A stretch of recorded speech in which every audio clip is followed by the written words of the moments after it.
Welcome back, everyone. Next, we have Tivic Health Systems. It trades on the NASDAQ under the symbol TIVC, and its bioelectronic program is developing a novel, non-invasive medical device designed to target the neural pathways implicated in many prevalent and debilitating diseases. Happy to welcome co-founder and CEO Jennifer Ernst. Welcome to the conference today, Jennifer. Thank you. Thank you. And while it is true that we have historically been a bioelectronic company, what I'm going to be talking to you about today primarily is newly licensed assets that have developed and created a strong late stage pipeline for us in the biopharmaceutical area as well. So good morning, everyone. I'm Jennifer Ernst. I'm CEO of Tivic Health, and I'm pleased to be sharing with you this update about a company that has undergone a significant transformation this year by bringing in some newly licensed assets, developing a strong late-stage portfolio. And for investors, I always like to highlight that we have a very clean cap table, no debt, and there are significant value inflection points on the horizon at this point. Obviously, our required safe harbor statements. So Tivic is focused on immunomodulation. That means we use the immune system to fight disease, to improve health outcomes, and hopefully to save lives. There are now in our portfolio two parts of our portfolio. One of them is the bioelectronic area in which we have historically done our development internally. And I'll touch briefly on that at the end of the presentation. And then the other area and the new updates, the things that have brought our pipeline forward into the very near term, is a biologic licensing agreement that we entered into earlier this year that includes a phase 3 recombinant protein that has had significant funding from BARDA and developed BARDA, DoD, other military, as a military countermeasure for radiation. And from that same asset, being able to extract phase 2 ready opportunities for multiple indications in cancer and oncology. So we continue to make very selective investments in the new breakthrough areas of immunotherapy that are represented in our bioelectronic portfolio. At this time, then, I have a highly de-risked set of assets. We are operating with a very capital light model, and there are multiple value inflection points on the horizon. And I hope you will see each of these represented as I go through this presentation. So earlier this year, we took it to license for what's called a TLR5 agonist, two compounds, entolimod and entolasta. These were initially developed as a radiation countermeasure, and so it was very significant funding from the government entities. So immediately after we would engage the license, we began meeting with senior White House officials, FDA officials. We've met with BARDA, with the Armed Forces Radiobiology Research Institute, AFRI, to ascertain the interest and to recultivate the interest in this particular asset. So we've made significant progress on the customer engagement side around the acute radiation syndrome. As part of that, we've entered a GMP manufacturing agreement in May. We've kicked off the production that is part of a BLA filing. This should give you an indication of how far advanced the compound is for how far advanced entolimod is for the first indication of acute radiation syndrome. Actually, in September, we just announced that we've completed the cell line verification, which is the very first step in the GMP manufacturing process. So we are well underway in the steps that are necessary to move us to a BLA filing and towards approval. So as a company now, we have reinvented the portfolio. Our bioelectronic portion still remains much behind the firewall in terms of the specific applications. But with the biologic, we now also have the addition of phase 2 ready and phase 3 assets with a significant amount of funding that has previously been invested. So to explain the licensing agreement, we have licensed 2 biologic drugs, 190 million previously invested. As part of this agreement, we received 2 INDs that cover radiation countermeasure applications and advanced cancer applications, 40+ human trials, 60+ patents pending. This is a very robust, worldwide exclusive license. So I'm going to dive in briefly on the science of what is a TLR5 agonist and how entolimod works. In the category for treatment for radiation and in cancer therapeutics, many of you may be familiar with a category called GCSF drugs. The approved drugs in the category only deal with white blood cell production, neutrophil production. They only address the blood-related syndromes or outcomes of radiation exposure. You have to treat, they can only be effective when they are used after the exposure, so they provide no protective benefits, and multiple doses are required. I'd like to compare that to entolimod. There's a very robust and well-characterized mechanism on the TLR5 pathway. So currently approved drugs are in the GCSF category. Entolimod is, across the world, the most advanced TLR5 agonist. It addresses both the blood-related effects and the GI effects, the GI tract effects, the things that cause wasting syndrome in cancer patients. It's one of the most damaging effects of exposure to extreme radiation. Entolimod offers both a treatment and has been shown a treatment after radiation exposure, but has also been shown, because it prevents cell death, to have protective properties as well if administered before exposure. Single dose is effective and no adjunctive care has been administered. Again, from an investor perspective, there is a direct opportunity for entolimod to take market share away from these GCSF drugs. That is a $7.2 billion accessible market in 2023 and growing rapidly. So when I look at this portfolio now, we have multiple applications within a single portfolio. Entolimod is an acute radiation syndrome countermeasure. This is a military countermeasure. Think nuclear disaster, think forces exposed in field, phase 3. So this is very, very far along to be approved under a specific rule the FDA has designed for this type of treatment, the FDA animal rule. Already have the fast track and orphan designations, and it's considered a stockpile drug. So this represents a $5.2 billion market opportunity when you consider the stockpiling and the refresh that is done to the stockpiling. The use of emergency use authorizations may allow us to stockpile even before an FDA BLA approval. That is still to be determined in conjunction with the FDA as we progress in our conversations. So there is a significant opportunity. We are a relatively small company at this point. Significant opportunity for us to engage in the acute radiation syndrome as a means to fund and develop the additional indications.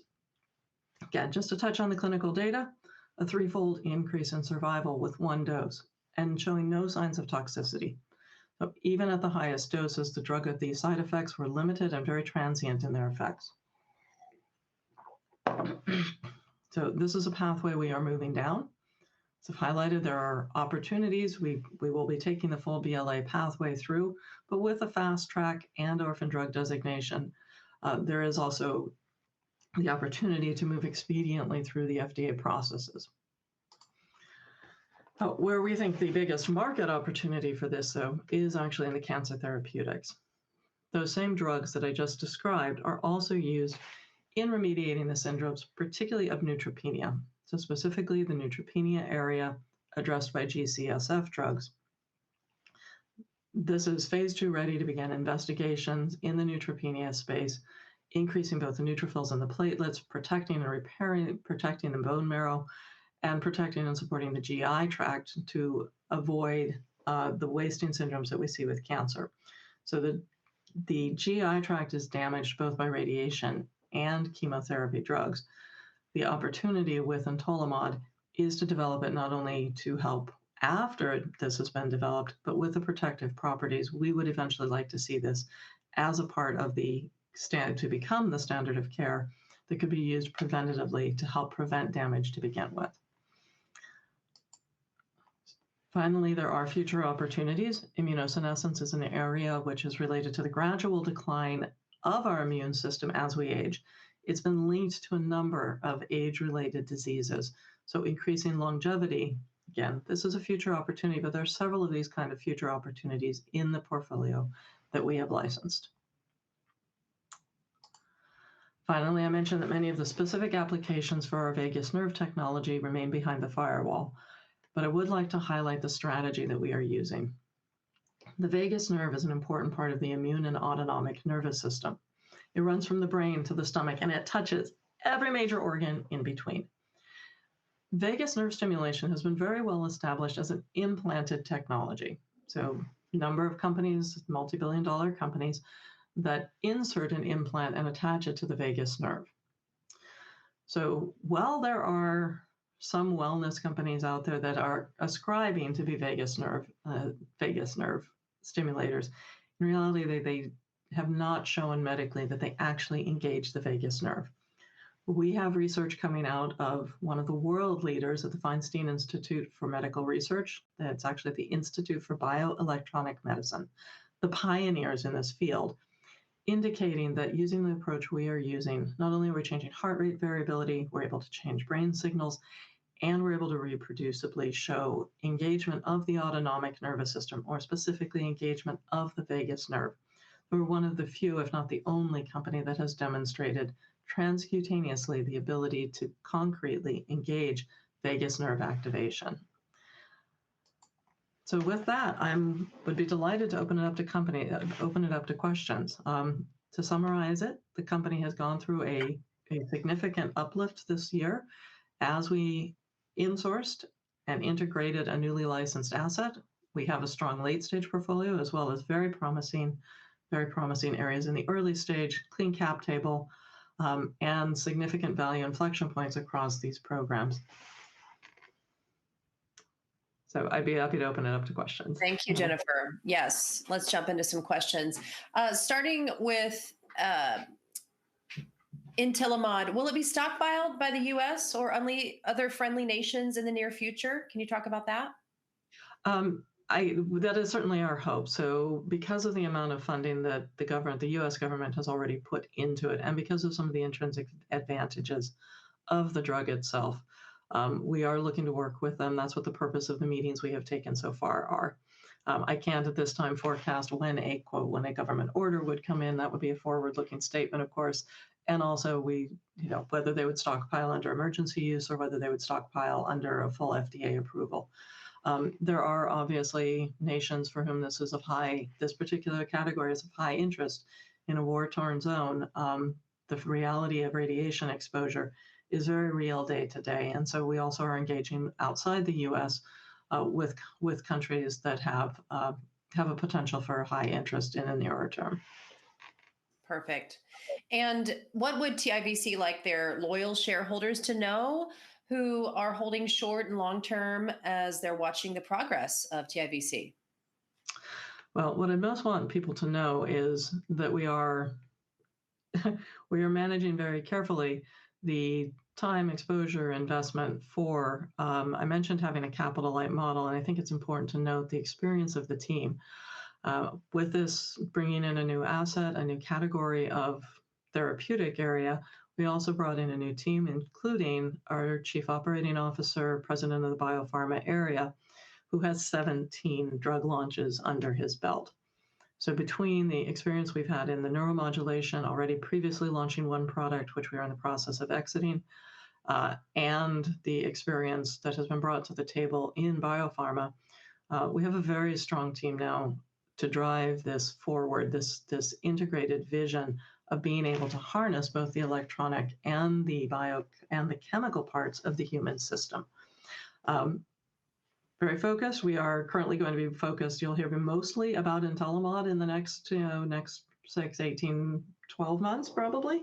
But that doesn't mean we are neglecting the investments in other areas that we believe have high potential as they mature. The cancer treatment area, I think, is one that also, because of the intrinsic properties of a TLR5 agonist, it's a very safe pathway. It's a very unique pathway, has enormous potential in the cancer therapeutic area, not only for the indications I've described today, but also for other ones we'll be developing and exploring. Perfect. Thank you. TIVC's recent PR announcement for laying out the groundwork for production of Entolimod. In layman's terms, what are the next steps in the process for an ultimate rollout to production? So what we start with when we do a cell validation is actually very small batch lots. We've taken old cell lines that have been frozen. We've now brought them back, tested them, validated that they produce the same protein that was produced in the initial batches. That was a very important milestone for us to be able to show that in the hands of a new process, new people, new owners, we can produce the same protein. Proteins are notoriously finicky. So when we announced the cell validation, it was one of these quiet moments that within the company you go, yes. It isn't necessarily the one that all investors would see how important that was. What that enables us to do then is move now into scale up. We began moving into larger batch productions, moving into the kind of scale that will be necessary for process development and commercial scale up. So we scale one by one lot, then we add the GMP production. And that is, that will be a major milestone once we complete the GMP production. There is then some testing work that has to be done. That testing, there's an equivalency or stability testing that has to be done. The stability is about a year after GMP. And that is what is necessary then to pull the full package together for a BLA. What's important about what I'm saying here, though, is you didn't hear me say there's any new discovery work. There's no new scientific breakthrough that's needed. Safety, efficacy have been extensively demonstrated. We are now demonstrating manufacturability and reproducibility in the manufacturing of the drug. And that is the necessary last component to prepare the packages for the FDA. Perfect. And with that said, does TIVC see a near-term catalyst that could increase the value price per share of TIVC? When we make announcements, it's always hard to predict how the market will respond. We have announced patents periodically, and we've seen extreme volumes of uplifts in share price. I don't predict the share price. I will reserve that for the market analysts that are following. But with the multiple processes in place, right now we're about a 5 million market cap. I would expect to see, as these are rolling out, more and more of the market taking notice. Right now we're a bit of an undiscovered asset. This is probably the first presentation I've given in this format since we made significant progress in the characterization of the materials and being able to get that into manufacturing. I think the last time I did a presentation, was probably just when we announced it. So I expect this will be a combination of both getting more visibility around the company, so that can naturally appreciate, as well as the value inflection points that come with catalysts like entering the GMP manufacturing, finalizing GMP manufacturing, meeting with the FDA, taking the pre-BLA meetings, those type of milestones that are associated with moving the regulatory path forward. Perfect. And Carson has a question. What was the percentage increase in survival after one dose, and what further studies have been done? It's a 3x increase in survival, so 300% increase in survival. Across the other studies, there's 40 plus studies. Many of them are for the acute radiation syndrome. There's a study done at Mayo Clinic on the immunosenescence area, using a vaccine adjuvant, using entolimod as a vaccine adjuvant. Some of the studies are unpublished, but there actually is quite a bit of published literature out there. So if someone is interested, Google entolimod, and you will start to see papers published by the AFRI. I'm sorry, I had the acronym up there earlier, but the Radiobiology Research Institute. Papers published in Nature, papers published across the board in top journals. A really robust body of science. The company unfortunately lost its funding source before it was able to make the FDA leap, and didn't really have the experience base to make that final commercial step. So we are benefiting from a significant amount of prior research and the fact that we've been able to bring the commercial chops to the table to drive this forward. Perfect. And can you talk a little bit about your team, previous successes, previous exits? Oh, excellent question. My last company, actually, let me talk first about myself. I spent a good portion of my career in translating science into business opportunities. That was 20 years at Xerox PARC in the across the areas of physical, computational, and human sciences, also including some work in the biologic area. My last company was a Norwegian company. I founded the U.S. subsidiary of the Norwegian company. We took that from 8 people to a $500 million market cap in about 5 years. Prior, I mentioned 17 drug launches of our COO. That includes the launch of Neupogen, Neulasta, the drugs that we would be looking to displace, the launch of Avast, so some of the ones, more brand names that you would know under his belt. Really, I would say at the moment the 2 of us are the key. We also have our CFO, of course, who's managing the forecast, all of the financial engines, and has had a certain amount of experience in biopharma planning as well. So core of the team really is myself and the chief operating officer with our experience building companies, exiting. I actually did not exit that company, but we are in the process of doing an exit. I've built companies through licensing, through acquisition, and through internal development. Perfect. Thank you for that. And Mark wants to talk about scaling your production. What did your production look like when you started and where it is today? Does this mean you will go to the market on your own? 2 different questions. So the first one is scaling up the process. And we started with frozen cells that had been on ice for quite some time. So bringing those cells back and having a process for them to begin to grow. So this is a recombinant protein that's grown in an E. coli bacteria for the cells to begin reproducing and reproduce the right protein. We were really, really happy with the outcomes of the initial batches, small batch. At this point, then we would be moving up the production. In terms of going to market ourselves, we are certainly equipped to do it. We have the skill base. We have the background with multiple drug launches now and in the team. It's also very common, though, to partner with a larger organization. So the possibility, if we want to get this to really scale, to scale at the largest amount, it makes a lot of sense to partner, license out to a company that has the 800 to 3,000 person sales force to call on the doctor's offices. And that it would be a perfectly viable outcome for us as well. Perfect. And can you talk about your burn funding? Any issues with remaining funded in this environment? No, we've got a very strong funding partner behind us. The partner has remained largely confidential, but we have an agreement with them that has been public, where we basically get a tranche of funding about every roughly any 25 days on that order.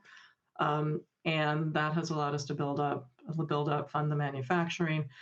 They're very pleased with the performance of the company. I feel highly confident in the ability to grow, to continue with a good financing partner behind us.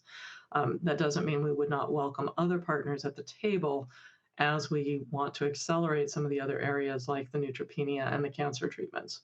So there is actually opportunity to work with the company, but I am feeling very comfortable about where we are with our financing partners at this point. Great. And Sam asks, can you name some current solutions that your product will replace? So the biggest and most direct would be the GCSF drugs. So going back to the science of this, the GCSF drugs, depending on where you look, approximately a $7 billion market. Neutropenia itself is about a $20 billion market. So this is a subset of the neutropenia market. We actually could probably take a larger portion of that market and additional market based on the GI tract effects. So I consider the 7.2 billion market that is accessible to the entolimod drug to be kind of the base of it, because the entolimod as a product will have benefits that the current drugs don't have. There is no treatment today for the GI tract. There is nothing that offers protective benefits. So nothing that really offers any significant order of protective benefits. So this little line right here in the slide, the bottom of it says NF kappa B, and it goes down and it says anti-apoptotic factors. That is a really important little line buried in this graph here, because that is the prevent cell death. Preventing the cell death that would come from chemotherapy and preventing the cell death from radiation is why the drug has shown to have both the strong survival effects in the extreme cases of extreme radiation syndrome, but also the benefits of the protective factors. Perfect. And last questions for you. Talk a little bit about where do you see yourself in 2026? So 2026 is when a lot of this starts to come to converge. We should, by the end of 2026, I would expect to have our GMP materials. I expect to have had our FDA meetings. I expect then to really also have strong we'll have really good indications by the end of 26 of the customer interest and where the groups that we're talking to right now would like to take it. If all goes well and the funding is right, I would hope to have our neutropenia studies up and running by next year as well. And then there is continuing progress we can make in the vagus nerve stimulation area or some of the adjacent areas in bioelectronic. So mostly when you have a relatively small team, we still need to focus and execute. So the focus and execution will be on the Entolimod compound, with selective investment in advancing the earlier stage prospects. Perfect. Well, Jennifer, thank you so much for your time and presentation. Very important work you're doing. We appreciate you being on our conference. Thank you. All right, everyone. We'll be right back with our next presenter.